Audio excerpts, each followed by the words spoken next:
નમસ્તે ગુજરાતી મિત્રો, તમારું સ્વાગત છે માર્કેટ હન્ટમાં। તો અત્યારે આપણે વાત કરીશું આપણા કાલના ટ્રેડની। તો આપણે એક ટ્રેડ લીધો હતો જેમાં કોલ સાઇડની પોઝિશન બનાવી હતી।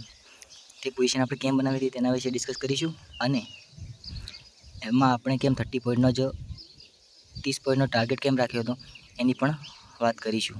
જોઈ શકો છો માર્કેટ એક સારી રેલી આપી હતી પહેલાં સવારમાં આપણે થોડું કામ હતું જેના કારણે આપણે આ મૂવ કેચ નહોતા કરી શક્યા। પછી આપણે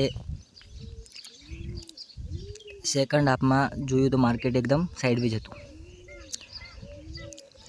આપણે ટ્રાય કર્યો કે આપણા સેટઅપની સાથે જો એક ટ્રેડ બને તો એક નાની ક્વોન્ટિટી સાથે ટ્રેડ કરવાના હતા અને તેમાં રિસ્ક પણ વધારે નહોતા રાખવાના, કેમ કે ઓલરેડી માર્કેટમાં ટાઈમ થઈ ગયો હતો 2 વાગ્યાથી 2:30 વાગી ગયા હતા, જેના કારણે ટ્રેડ વધારે હોલ્ડ કરવાનો શક્ય નહોતો। એ માટે આપણે 30 પોઈન્ટનો ટાર્ગેટ અને 30 પોઈન્ટ જેવો એસએલ રાખેલો હતો। 25-30 પોઈન્ટ વચ્ચેનો ટાર્ગેટ હતો અને 25થી 30 પોઈન્ટ વચ્ચેનો એસએલ હતો। જોઈ શકો છો તો પહેલાં માર્કેટે શું કર્યું, આપણે ટ્રેડ લેવા પાછળનું રીઝન એ હતું કે માર્કેટે એક સારા એવા રેઝિસ્ટન્સનું બ્રેકઆઉટ આપ્યું એટલે રિટેલરો અહીંયા એક્ટિવ થઈ ગયા। પછી માર્કેટ ફોલ થયું એટલે જે રિટેલરે બાઇંગ કરી હતી આ જગ્યા પર એના બધાના એસએલ હિટ થઈ ગયા છે આ જગ્યાએ। પછી આ સપોર્ટ લેવલે આવ્યું, તેમજ આપણું સેટઅપ છે એ પ્રમાણે એક આ ગ્રીન કેન્ડલ બની, અહીંયા આ ગ્રીન કેન્ડલ બની, જેવી ગ્રીન કેન્ડલ ફોર્મ થઈ એટલે મારી એન્ટ્રી આવી। એના નીચેનો લોનો એસએલ હતો જે 25-30 પોઈન્ટનો આવતો હતો। પછી એક જે આ અપસાઇડે અહીંયા એક્ઝિટ થવાનું પણ એક કારણ હતું, કારણ કે 0.6નું લેવલ આવતું હતું। હું તમને દેખાડી દઉં કઈ રીતે લેવલ કામ કરે છે। પેલું આ બધું હટાવી દઉં, જેના કારણે મારે એક્ઝિટ થવું પડ્યું, ન કે હું થોડો મોટો ટાર્ગેટ લઈ શકત।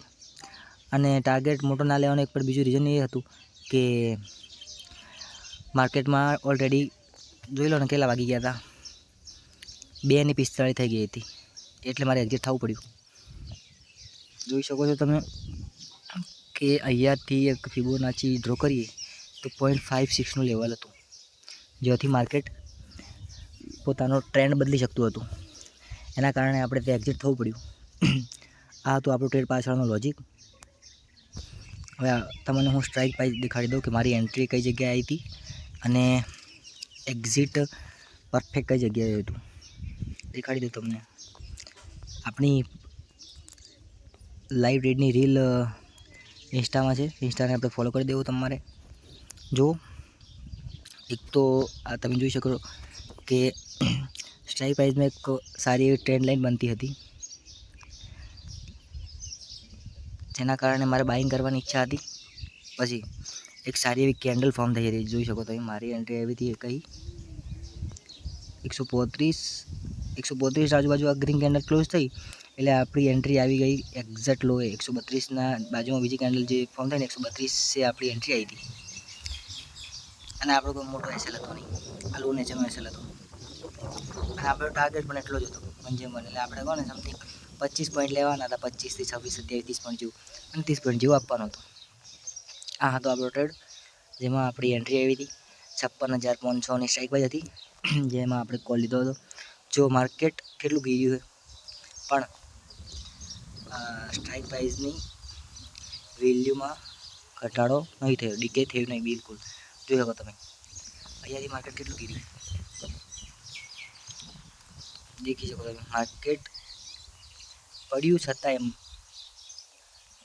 સ્ટ્રાઇક પ્રાઇસમાં ડીકે થયું નથી। આ ટ્રેડ હતો આપણો। અને જો તમને આવા વિડીયો પસંદ આવે તો પ્લીઝ અમારી ચેનલને સબસ્ક્રાઈબ કરો, લાઈક કરો અને બેલ આઇકનને દબાવવાનું ના ભૂલશો અને અમારી સાથે બન્યા રહો। અમે જો તમારો સપોર્ટ અને સારો રહેશે તો અમે તમને શીખવાડીશું કે કઈ રીતે ટ્રેડ લેવો કઈ રીતે ના લેવો, એના વિશે પર્સનલી હું એક કેન્ડલસ્ટિક પેટર્નનો વિડીયો તેમજ એસએલ એન્ડિંગ કઈ રીતે વર્ક કરે છે, ટ્રેન્ડ લાઇન કઈ રીતે વર્ક કરે છે એના ઉપર એક વિડીયો બનાવી અને પોસ્ટ કરવાનો છું। મળીએ।